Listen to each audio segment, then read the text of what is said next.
పలానా హీరోతో చేయలేకపోయానే అనే భావన ఏమన్నా మీకు?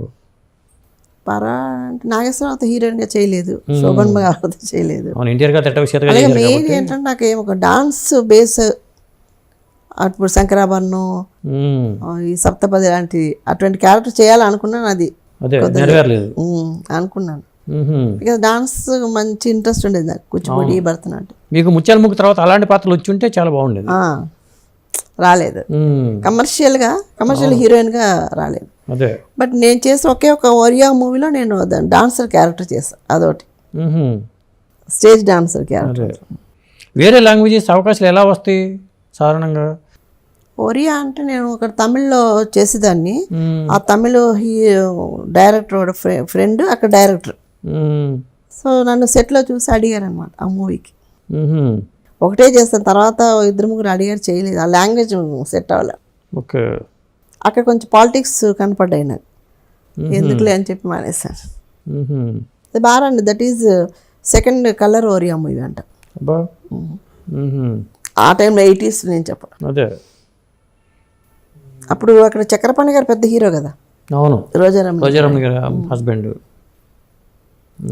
బాగా వారాన్ని అయిందంట సినిమా కూడా. ఆఫర్స్ వచ్చాయి కానీ చాలా పాలిటిక్స్ అక్కడ. అవును, లాంగ్వేజ్ కొంచెం ఇబ్బంది లేదు. సాధారణంగా సినిమా పాలిటిక్స్ అనేవి ఎలా ఉంటాయండి? ఏ విషయాల్లో ఉంటాయి అంటే ఎంకరేజ్ చేయకపోవడం ఒకటి, లేకపోతే మన గురించి బ్యాడ్గా చెప్పడం. ఓకే. ఇప్పుడు మీరు అన్నట్టుగా నాకు వచ్చే అవకాశం వేరే విధంగా వాళ్ళు తీసుకోవడం, ఇవి పాలిటిక్స్. అవే కదా ఇక్కడ ఈ మినిస్టర్ కాకుండా ఆ మినిస్టర్ వచ్చేలాగా ఈ సంగీత వద్దు, ఇప్పుడు ప్రభ గారిని పెట్టుకోవడం అంటాం. ఇప్పుడు నేను ఉన్నాను అనుకోండి, వేరే అనుకుంటా, అయ్యో ప్రభ గారు ఏదో మాట సంగీత నేను రేపు ఎల్లుండి నాకు వాళ్ళు పిలిచారు, ఏదో షూటింగ్ ఉందని తను చెప్పింది అనుకోండి, నేనేం చేస్తాను, మా మేనేజర్ గారితో ఆ కంపెనీకి వెళ్ళి మాట్లాడి ఇలా ఈ పాలిటిక్స్ ఇలా జరుగుతాయని విన్నాను నేను. అంటే ప్రత్యక్షంగా అనుభవం కాలేదు, తెలియదుగా మనకి. అదే ఇప్పుడు మేము మామూలుగా మాట్లాడుకుంటాం. ఇప్పుడు నేను ప్రభ గారు మాట్లాడారు అనుకోండి, ఇంకొక ఆవిడ ఎవరో వింటుంది, విని ఓహో అయితే ఆ ప్రొడ్యూసర్ సినిమా తీస్తున్నారని చెప్పి వాళ్ళు వేరే విధంగా కాంటాక్ట్ చేసి. ఓకే. సినీ పాలిటిక్స్ రాజకీయాలు అన్నీ ఒకటేగా. ఇది చాలా తలనొప్పిగా ఉంటుంది కదండి, మనసే ఎంత ఉండదు కదా. అంటే అలా కూడా జరిగాని విన్నాను నేను. మొన్న ఈ మధ్యన వాణి జయరామ్ గారు చనిపోయారు కదా, ఆవిడ ఇంటర్వ్యూలు చూస్తుంటే నాకు ఆ పాలిటిక్స్ వల్లే, లతా మంగేష్ గారు చేసిన రాజకీయం వల్లే నేను ఇక్కడికి వచ్చేసాను విన్నాను నేను విన్నాను. అదే.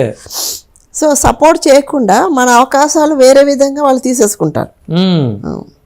అది చెప్పాలంటే దానికి ఒకటే మాట, రాజకీయం.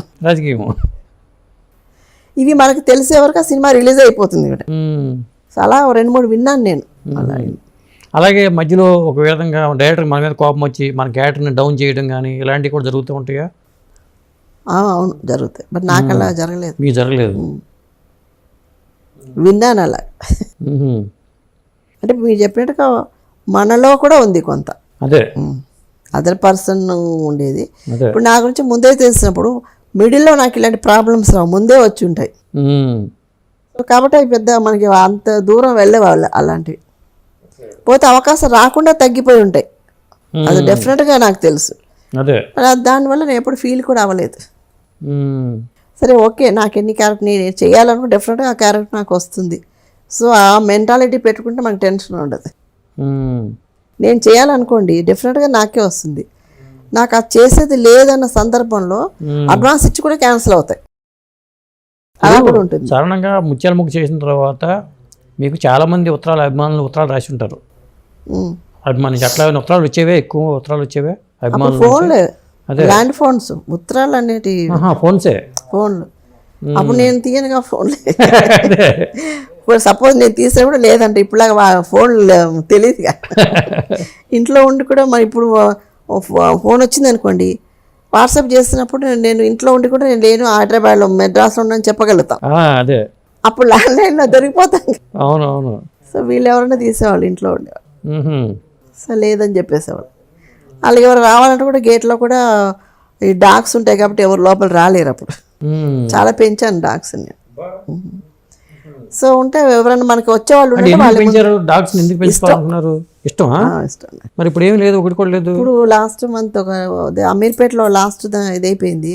అప్పటి నుంచి ఇంకా మనం చూసేవాళ్ళు లేరు ప్రాబ్లం మెయిన్. మేము కూడా మొన్న ఈ మధ్యన మా పిల్లలు లెసాప్స్ బ్రీడ్ తెచ్చి పెంచుకుంటున్నాం ఒక పిల్లని. నేను హైబ్రిడ్ కాదు, మామూలు నాటువే ఎప్పుడు రెండింటిని పెంచేదాన్ని. సో చాలా ఎఫెక్షన్గా ఉండేదాన్ని నేను. సో బయట నేను షూటింగ్లు అప్పటికి వెళ్ళినప్పుడు ఇంట్లో వాడిని చూడటానికి నాకంటే మెయిన్గా ముఖ్యంగా వాళ్ళు ఉండాలి. అప్పుడు అలాంటి పర్సన్స్ ఉన్నాను, నాది ఇప్పుడు లేరు. సో నేను లాస్ట్ 4 years ముందు ఇంకా దాంతో వద్దనుకున్నాను. మళ్ళీ మనకి ఇబ్బంది, చూడాల్సి వస్తుంది. ఇంకెక్కువ అండి చిన్నపిల్లలు పెరిగిపోతే వాళ్ళు వెళ్ళిపోతుంది. వీళ్ళు ఎండ్ వరకు వాళ్ళు చిన్నపిల్లలే. అదొకటి ఉంది. కొన్ని రోజులు ఈ ఫిష్ ట్యాంక్ కూడా పెట్టుకున్నాను. అది కూడా ప్రాబ్లం మనుషులతోటి. అదే